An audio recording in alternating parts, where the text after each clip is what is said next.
All right, I am very thrilled that my daughter brought me some seaweed. It is dry. I told her I don't care what seaweed you bring me, just bring me some seaweed. Look, look at that. So it is dry, so what I'm going to do is I'm just putting it in some non-chlorinated water. This is our well water. Goodness, that's a little hard to pull there. I'll just put it all in then. And I'm going to let it kind of rehydrate here a little bit, and then I will save this water, of course, and cut it up into smaller pieces. Ooh, look at that beautiful little piece there. Oh, it's stinky. That's okay. What is that? Is that still seaweed, or is it some kind of fishing line? No, it seems to be pieces of kelp. I need a pair of scissors. Okay. Kind of cut this up so that we get nice pieces here. Yes, that's still seaweed. So I just want it to kind of rehydrate a little bit before I actually cut it up into pieces. And I'm going to do, last time I did a extract of the seaweed and I got such a small amount. So this time I'm going to do a ferment, which means we're going to add sugar to this and then let it ferment, just like you would with like wine. And I'm going to see if that gets me a little bit more output, because I just didn't get very much the last time. So I really want these nice long leafy ones.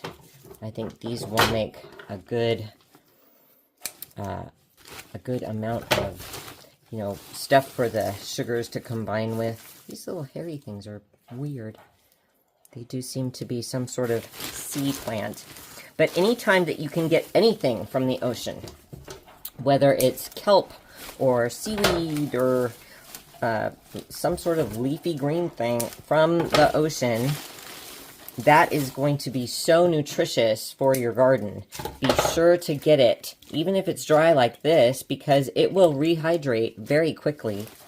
And you can make either an extract or a ferment from it. And those types of nutrients that you get for your gardens are some of the most important things to add. And the ocean is the main place that we can naturally provide that. So if you can, when you're at the ocean, or if you have a friend there, maybe if you have a friend, they could just get this kind of leafy material and they could cut that up like that and dry it and send you a jar of those types of little leaves. And that would be another way that you could get some. If you've got family or friends near the ocean, have them send you some. It doesn't matter if it's not completely fresh. I mean, it would be optimal, yes, but there is so much in this. Now, of course, there's going to be whatever was in the ocean in this plant that grew in said ocean. I'm in California. God knows what's in here. That's probably not the greatest thing. But by the time we get it pulled from the plant and fermented, I am just going to trust that, most of the baddies that are in there are going to be filtered out, and I am going to be left with something very beneficial to my garden. And except for the cost of the sugar or molasses, it's free. So that's what's so amazing. Well, she gave me a bunch of this weird stuff. It smells like the ocean. It smells very seaweedish. I told her whatever it is, just get it. Well, we'll throw it in there. And lots of this beautiful kelp here. And here's a big long line of, oh, that's beautiful. So we're just going to get this all soaking. And you can see already, look at how the water has changed. And this went from being hard and brittle to completely soft. Look at that, how quickly it changes. So adaptive, such a miraculous plant. And it's going to give so much to my garden. I just am amazed that she dropped this by. I was asleep. She threw it in the back of my truck. So I'm just grateful, grateful. Thank you to my dear girl. Now look at that leaf. Wow. Wow. Look at that one. And look, you can hear it like papery. And in just a little bit, it's going to be renewed just by soaking in this water. Oh, I am thrilled to my bones. Look at that. The gardens are going to just grow and grow and grow. And all of these pieces, obviously, don't throw these away. Put this into your compost because the little worms and everything will just love all of that. All right, there's one more really nice leaf there. And another little one there. So I just want to be sure to get all of that. And then the others I will put into the compost. And we got plenty of this little hairy stuff. And I think that's about it. Wow, such a haul. Okay, there. So we just let that all soak. Oh, I missed one. There we go. Okay. All of that gorgeous. And it smells like seaweed already, like that fast. It smells very, very much like ocean and fishy and kind of, yeah, like the ocean. I don't know what else to say. And look at how soft they get, like so fast. Is that amazing? This is going to be so good for our gardens. All right, let that soak, and in just a few minutes, I am going to come back and we'll cut that up. All right, this is amazing. I'm trying to get situated here so you can see really well. It is nice and soft now. Everything has really rehydrated, and I am going to just take my scissors here and cut everything into little pieces. I'm not going to be specific or precise whatsoever. I just want it to kind of get as many exposed sides as I can so that all of this can be fermented really well. And that is going to make for a very nice seaweed ferment. So we're going to get this all cut up. I'm just going to blast through. I don't care the sizing. I just want to kind of get a little bit more of each like angle to be exposed. So if I leave this like this, it's just going to get exposed here. But if I cut it into little pieces, I'm getting more of this put through so that it gets this edge. All the cut edges will be exposed, and especially with these little tubes that they use to stay afloat so that they get the sunlight on their leaves. I am going to just cut those out too, because I want not just the outer edge to be exposed, but the inside as well. And it just helps it to break down a little bit more. And this is quite a, whoop, that one popped, like a little balloon. This is quite a large amount, so I'm going to need a crock for this one. I'm going to combine this. I'm going to look up what it says in my book and see what he says about the oceanic types of ferments, because I have never had this much to work with before. I will show you the book that I use. And I love this guy. He has a YouTube channel as well. I will link it below. And when I heard him on a podcast, I was just like, oh my gosh, this guy is my guy. I bought his book immediately. I cannot recommend it highly enough. And there's all kinds of recipes in there that you can use. I don't get anything out of it. I'm not associated with him in any way. But just my honest take on some really fabulous information on garden ferments. Okay, this looks pretty good. Everything's pretty well cut up. I'm trying to get all those little bubbles, floats, whatever they're called. Make sure those are all cut up. Much better. Wow, look at that. So everything is kind of like a soup now. And I had to use the water. It would have been better to do this straight if they were fresh and I could have just mashed them. but I couldn't because they were dry. So I had to rehydrate. So that's kind of, use what you have. If you don't have fresh kelp, you're going to have to rehydrate. No big deal. Just like figure it out. You can do it. This is not complex. You're just making rotten stuff to put on your garden, really. I mean, honestly, that's it. And it won't mind if it stinks, and it won't mind if you got it fresh or dried or rehydrated or whatever. You're just going to make it into the best sort of resource you can for free and get nice fertilizer. Look at that. So goopy.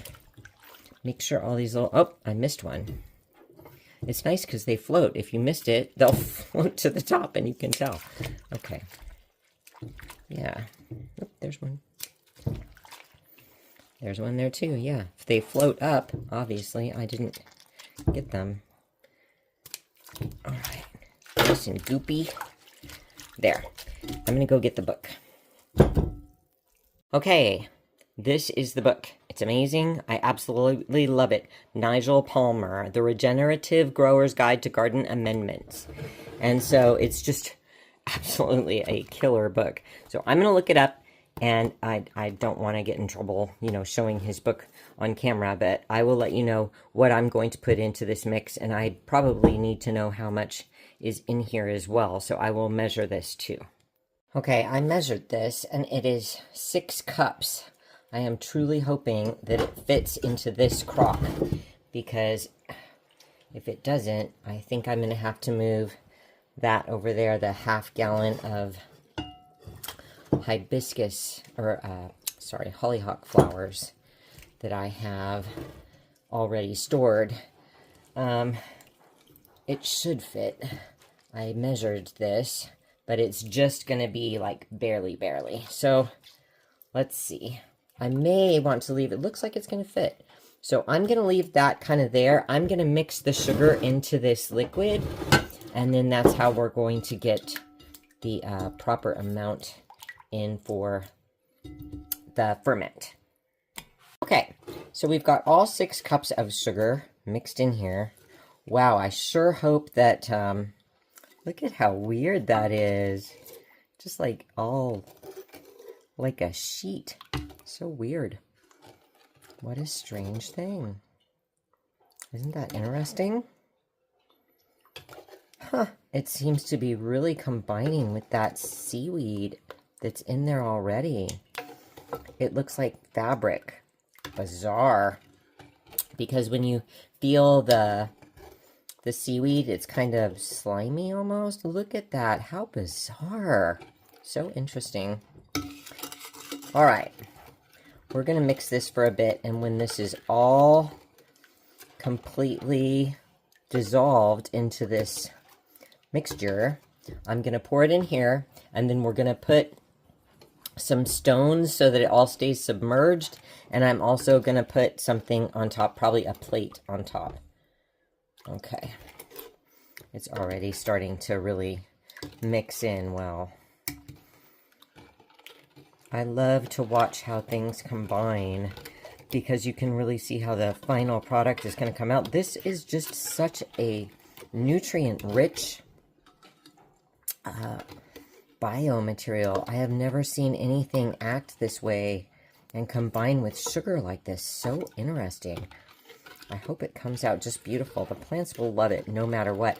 He did mention in the book too, like, you could take, his example was peaches, but you could take something rotten and just put them in a bucket. And I try to avoid the plastic, but he did show plastic buckets. And he just mashed them up and let them sit with like a weighted plate over the top. And then looked at it several months later, and it was all goop and liquid. And then he put leaves, a leaf mold, you know, like when the fall leaves are all kind of broken down into that layer that sits on top of the dirt in the fall. And he took that and sprinkled that all over the top of those peaches, and then let that sit, and that became a garden amendment that way. So don't let the mold or anything bother you. If it's for a garden amendment, that just shows bioactivity And that's probably something that can help your garden. You don't want that in things that you're going to consume yourself, but for your garden, it's just more microorganisms that you're putting into the soil, and that the roots can extract what they need and put it into your garden and make it more fruitful and more green and have more nutrients inside. So okay, we're getting there. This is almost mixed in. It has a slimy feel to it. Can you see that on camera? It's kind of, yeah, almost like when you make candy and stuff. But this is perfectly cool. Very interesting, the sliminess to the seaweed. Okay, I sure hope this all fits in there. All right, let's see. Wow, I hope so. It probably will. Maybe it will. We'll see. If not, I'm going to need a bigger container. Uh-oh. It's still glugging. It might. Let's see. Nope. Gosh. It's not going to fit, and it's going to gurgle more. I could leave it like that, or I'm going to have to put it into a bucket. It's not going to fit in that half-gallon one either. I would need the 1 gallon. I really don't want to give up my good kombucha jar. I guess I'm going to have to. I could put the kombucha in here. All right, we're going to move stuff around. Okay, so when I measured this all together, it was 6 cups. And he said for a more wet material to measure it 1 to 1. And these are obviously loose measurements. The fellow that wrote the book over here that I mentioned earlier, this one, he was a astrophysicist? No. An engineer of types. Where is he? Let's see. Anyway, let's see. Aerospace engineer. So, obviously, the guy's way more meticulous than I am. I am very, get in the truck and let's get it done. So, I hope that you can see that when you're doing things with natural materials, it does not have to be that perfect. 1, 2, 3, 4, 5. I might need to get the next, oops. Yep, we need to get the next container of sugar, but I'm gonna put in the other cup and then I'll show you mixing. Okay, now we are ready to get this into the half-gallon or the full-gallon container, because I just didn't, oh my gosh, it's gonna be really hard to get in there. Maybe I'll start with this sort of sugar mix first. It's going to be really hard to get in there without making a terrible mess. I'm going to start with some of this, and then we'll get the other in somehow. Maybe if I just kind of spoon it in. It's so sticky. Okay. That's not too bad. Because we cut up all the pieces of the seaweed, it kind of goes through this hole. This is the funnel for my grain mill, actually, but I figured it would be big enough to have all of this go through a little bit easier. And then when we get it all put in there, we can weigh it down and then not close it off, but make sure that no bugs can get in, but it still has ability to gas off a bit. We want it to ferment, but you don't have to put a bung on it like when you're fermenting to make wine or something. You just have to make sure that you're not getting bugs in there and that it can bubble. You don't want it to seal it up so that it can't let the gas out, or it actually could explode, because fermentation creates gases and you've got to let those escape. Ooh, that was loud. Okay. Try that. That's going. Yay. Looks like all the sand is on the bottom. Oh, that's funny. It's like when you go to the beach. Look at all the sand. That's all right. That's good for the garden too. Let that kind of ooze out nice and slow. There we are. I'll scrape that out when I have a little better grip on that bowl. But I think I can get more of this stuff out. There we go. Now I can pour it a little bit easier. Much better. Yeah, this is the right container for this. And then I will put the kombucha into that crock. Goodness. You really end up needing so many glass and ceramic containers when you start going plastic free. And if you make your own garden amendments. I mean, it's really like, get to know people who like pickles, because like this is a pickle jar. And boy, they are really good. Handy for canning, fermenting, everything. Now, if you don't mind plastic, there are plenty of plastic buckets on the market if you have the larger ferments like this. But it's going to pull the plastic into your ferments for sure. And for sure the extracts, because the vinegar is absolutely going to pull it. So keep that in mind. I am about ready to poke this right through. There we go. It's kind of stuck. I'm going to set this over here and lift it. So sticky. Okay, now we've got it. Well, yeah, there's no way that would have fit, is there? Okay, so now I suppose we need some nice stones for the top. Maybe not. Maybe just a little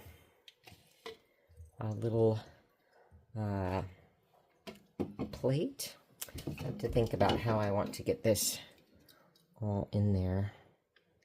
Beautiful. Yes, that had a lot of sand in the bottom.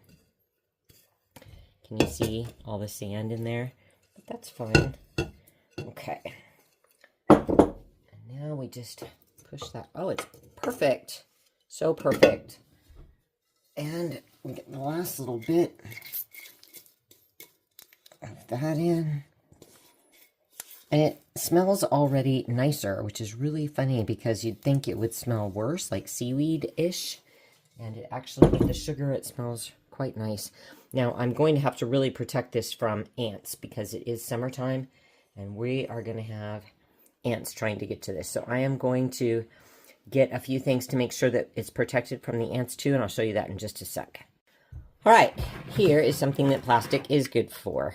Put a couple inches of water in one of your plastic bowls, and you can put your ferment in there just like that. Now, I am going to cover this, just covered the lid. This can still bubble and get out.